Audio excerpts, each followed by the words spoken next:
Нийт зээл өрүүлдэгдэл нь 2025 оны 10 дугаар сарын эцэст 43.8 их найд төгрөгтөрж өмнөх оны үеэс 8.3 их найд төгрөгөөр буюу 23.5%-аар өмнөх сараас 733.6 тэрбум төгрөг буюу 1.7% өсөлттэй байна.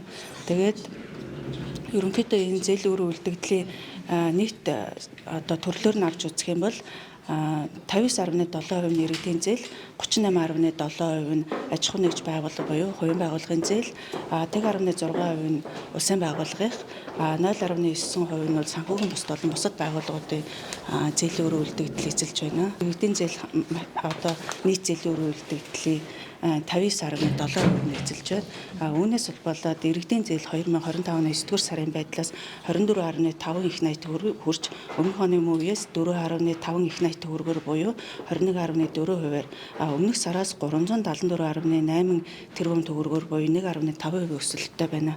Иргэдийн зээлийг нь бол ингээд төрлөөр ангиж ангилж үзэх юм бол үүнээс бол ингээд хэрэглээний зээл буюу иргэдийн зээл дотроо хэрэглээний зээлийн эзлэх хувь нь 51.3% байна. Үүнийг дотор нь төрлөөр нь ангилаад үзэх юм бол цалингийн зээл 27%, тэтгэврийн зээл 9.2%, хадгаламж орцсон зээл 6.8%, малчны зээл 4.7%, өрхийн хэрэглээнд зориулсан зээл 2.5%, картын зээл 1.8%, автомашины зээл 1.3%-ийг тус эзэлж байна.